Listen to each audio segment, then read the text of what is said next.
Hello everyone. आज हम लोग बात करेंगे पोम विंड के बारे में।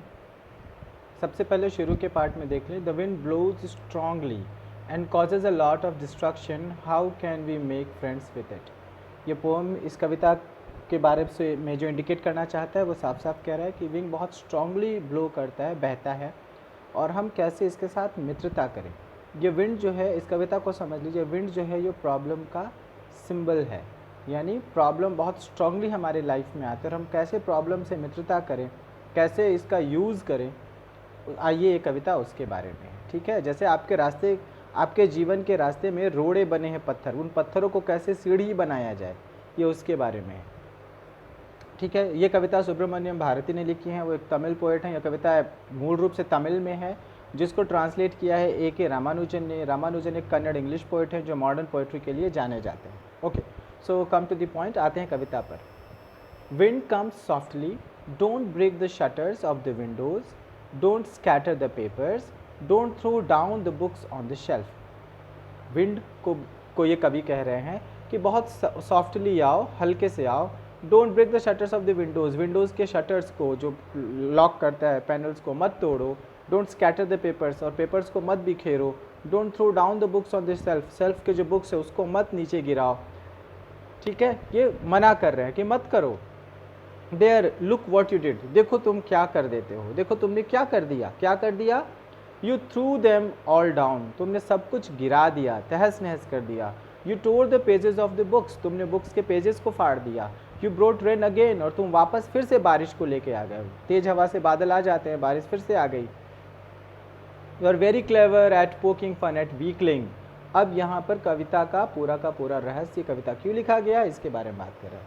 तुम बहुत चालाक हो, पोकिंग, पोक करते हैं ना जिसको, सो तुम पोकिंग फन एट वीकलिंग, तुम कमजोरी का बहुत मजाक उड़ाते हो, तुम बहुत चालाकी से हमारी कमजोरियों का मजाक उड़ाते हो कि देखो तुम कितने कमज़ोर हो, मैंने सब तहस नहस कर दिया, मैंने सब तोड़ फोड़ दिया, सब उल्टा पुल्टा गिरा दिया, देखो तुम कितने कमज़ोर हो, तुम हमारे कमजोरी का मजाक उड़ाते हो। ठीक, तो यहाँ विंड क्या है, पेन है, तकलीफ है, प्रॉब्लम्स है। तो कह रहा है प्रॉब्लम्स को सॉफ्टली आओ, प्रॉब्लम बहुत ज़्यादा एक साथ मत आ जाओ, मत आओ इतना स्ट्रांगली। क्या करते, देखो तुम विंडोज़, हमने जो खिड़कियाँ बनाए, हमने जो जीवन के पेपर्स कलेक्ट किए, अपने जीवन में जिन चीज़ों को संजोगा है, बट अच्छे से कलेक्ट करके हमने लाइफ को जीना शुरू किया है। Book is a kind of life, हमारा बुक जो था अरेंज मैटर पे था, हमारा जीवन बिल्कुल संतुलित चल रहा था, और प्रॉब्लम आए और तुमने क्या किया, हमारे सारा संतुलन गड़बड़ कर दिया, हमारे जीवन में तहस नहस ले आए। कह रहा है टोर the pages of the books, मेरे जीवन के पन्नों को तुमने फाड़ दिया।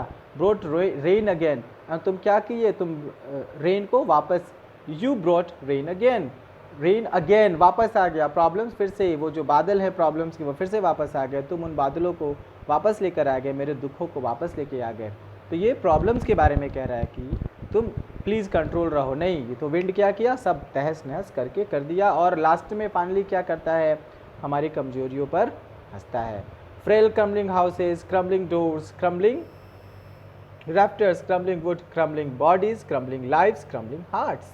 और क्या करता है, क्रम्बलिंग, तोड़ देना, जो कमज़ोर है, जो जो घर कमज़ोर है झोपड़ी की तरह, उसको तहस नहस तोड़ देता है। क्रम्बलिंग डोर्स, दरवाज़ों को तोड़ देता है।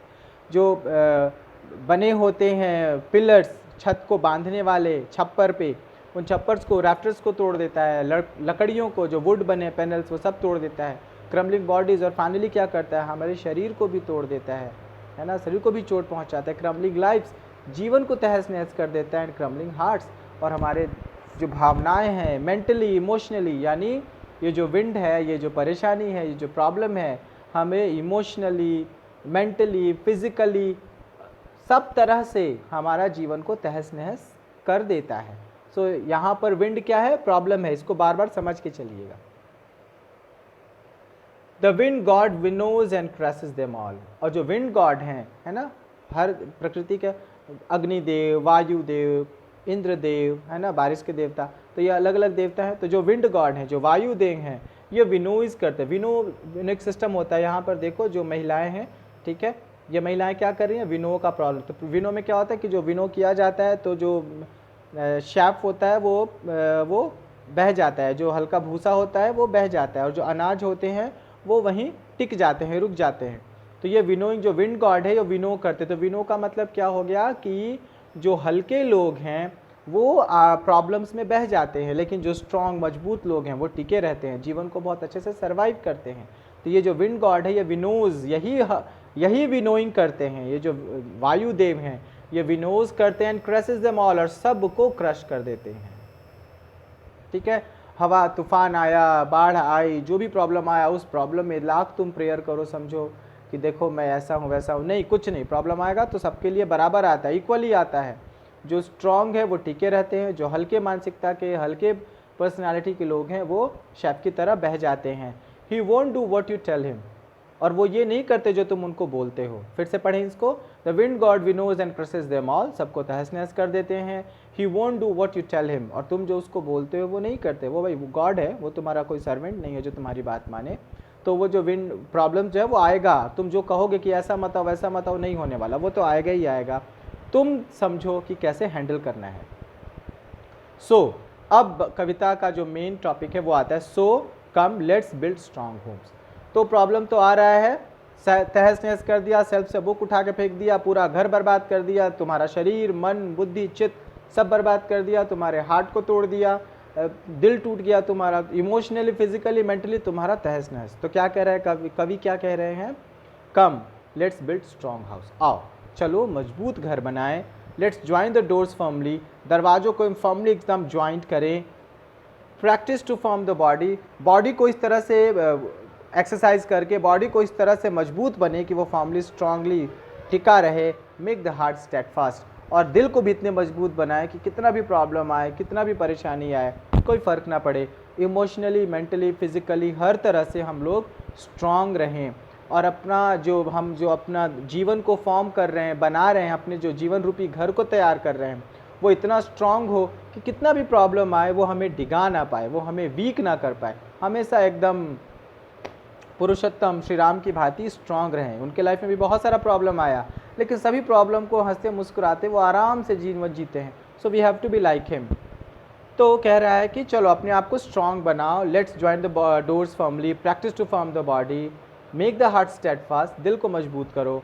Do this and the wind will be friends with you, with us. ये करो और देखोगे कि wind will be friends with us. जो विंड है वो हमारा दोस्त है, यानी जो प्रॉब्लम है वो हमारे दोस्त हैं। जैसे पेड़ है और पहाड़ पे पेड़ बने, पहाड़ों के जो पेड़ होते हैं तो पहाड़ पे वेदरिंग आता है, बारिश आता है, तूफान आता है, वो पेड़ कैसे टिके रहते हैं, वो अपनी जड़ों को और मजबूत कर लेते हैं। जैसे जैसे तूफान आता है वो सबको टेक्स एवरीथिंग, एक्सेप्ट करते हैं और अपनी जड़ों को मजबूत करते हैं ताकि वो टिके रह सके।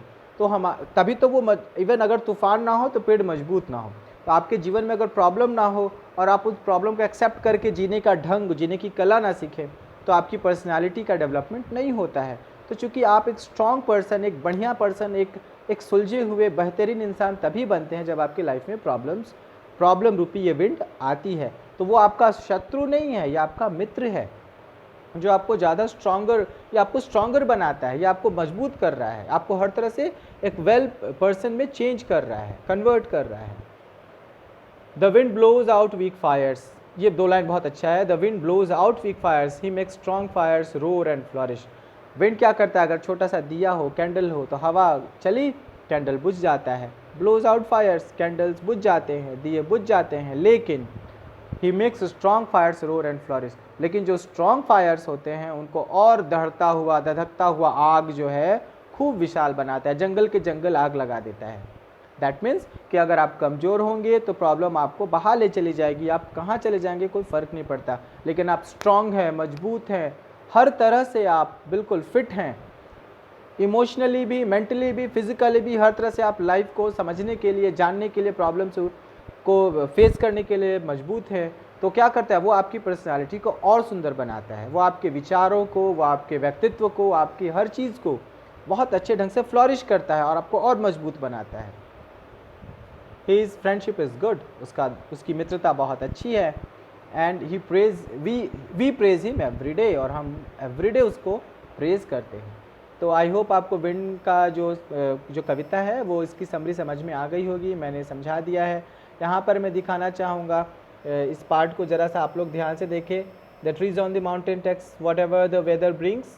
ट्रीज जो माउंटेन्स के होते हैं, जो भी आता है उसको क्या करते हैं, टेक्स कर लेते हैं, ले लेते हैं। और अपनी जड़ों को और ज़्यादा मजबूत करके खुद को डेवलप करते, इवॉल्व करते हैं। तो आप भी अपने को फ्लोरिश कीजिए। अब बात आती है पोम के डिवाइसेस की, कि जो पोएटिक डिवाइसेस है वो कौन कौन सा है। इसमें एनाफोरा यूज़ किया गया है। पहला एनाफोरा क्या है कि आप यहाँ पर ये वाला हिस्सा जो है, don't break the shutter, don't scatter the papers, don't throw down. फिर आगे क्या है, you tore, you brought, your very. तो जो डोंट डोंट डोंट, यू बार बार आ रहा है, तो इस तरह के पैटर्न अगर कविता में आते हैं तो उसको बोला जाता है एनाफोरा। दूसरा है पर्सनिफिकेशन। यहाँ विंड को एक पर्सन की तरह देखा गया है ना, विंड गॉड भी बाद में यूज़ हुआ है, प्लस विंड को यू करके बात किया गया। यू मतलब तुम, ऐसा लगता है जैसे कि वो कोई पर्सन है और वो हमको स्ट्रॉन्ग करने के लिए आया है। अगर हम कमज़ोर हुए तो वो हमें क्रश कर देगा, अगर हम मजबूत हुए तो वो हमें और इवॉल्व कर देगा और ज़्यादा फ्लोरिश कर देगा। तो यहाँ पर जो विंड है उसको एक पर्सन की तरह रिप्रेजेंट किया गया है, तो यहाँ पर पर्सनिफिकेशन का इस्तेमाल किया गया। तो एनाफोरा समझ में आ गया, पर्सनिफिकेशन समझ में आ गया। रिपीटिशन, कुछ वर्ड्स को बार बार रिपीट किया गया है। जैसे ये वाला जो हिस्सा है आपका वर्ड का, क्रम्बलिंग, क्रम्बलिंग बार बार आ रहा है, crumbling doors, crumbling woods, crumbling bodies, crumbling lives, crumbling hearts, ये बार बार आ रहा है, तो इसको बोला जाता है रेपिटेशन। ये क्रम्बलिंग वर्ड बार बार रिपीट किया गया है। सिंबोलिज्म, ये कविता विंड के बारे में है कि विंड आता है और सब कुछ तहस नहस कर देता है, लेकिन अगर आपने घर मजबूत बनाया, खुद को मजबूत बनाया, तो विंड आपके दोस्त की तरह है। तो यहाँ पर विंड किसको रिप्रेजेंट करता है, प्रॉब्लम्स को। प्रॉब्लम आपको क्रश कर सकता है, आपको तबाह कर सकता है, लेकिन अगर आप स्ट्रांग हैं, आप मेंटली, फिजिकली, इमोशनली, सोशली हर तरह से स्ट्रांग है, तो वो प्रॉब्लम आपकी पर्सनैलिटी को और डेवलप करते हैं, आपको फ्लरिश करते हैं। तो ये सिंबल हो रहा है ना, विंड के द्वारा हम एक मैसेज, एक सिंबॉलिक सिस्टम से हम इस चीज़ों को समझ रहे हैं। इसमें जो मीनिंग छिपा हुआ उसको डिकोड करके समझ रहे हैं। तो एनाफोरा क्या है समझ में आ गया, पर्सोनिफिकेशन समझा दिया, रिपीटिशन है वो दिखला दिया, सिंबोलिज्म को फॉलो करता है, एलिट्रेशन को फॉलो करता है। क्योंकि यहाँ का जो हिस्सा है आपने देखा होगा, ये देखिए, wind god winnows won't do what, तो डब्ल्यू डब्ल्यू डब्ल्यू डब्ल्यू बार बार आ रहा है। तो ये जो पैटर्न है ये आपके एलिट्रेशन में आता है। अगर कोई किसी कविता में एक ही लेटर उस चीज़ को सुंदर, जैसे ये अलंकार है, रेपिटेशन और एनाफोरा और एलिट्रेशन, तो ये जो हिस्सा है ये एक्चुअली अलंकार के तौर पे आता है, एनाफोरा, रेपिटेशन एंड एलिट्रेशन। तो ये जो तीन हिस्सा है, sorry let me make it clear, anaphora, repetition और एलिट्रेशन, तो ये जो तीन है ये अलंकार के तौर पे आते हैं, ठीक है, जो कविता में कुछ न कुछ डाल के उस कविता को सुंदर बनाते हैं, ठीक है। और फिर आता है, इसमें कोई राइमिंग स्कीम नहीं है। बहुत सारी कविता में होता है ना, A B C, A B ऐसे करके, तो इस कविता में कोई राइमिंग स्कीम नहीं है। तमिल वाले में राइमिंग स्कीम है कि नहीं, आई डोंट नो, लेकिन जो उसका इंग्लिश वर्जन है उसमें राइमिंग स्कीम नहीं है। तो आई होप आपको कविता समझ में आ गई होगी। कविता का जो पोएटिक डिवाइस है वो भी मैंने आपको अच्छे से समझा दिया है। तो चलिए ठीक है, have a nice day, bye.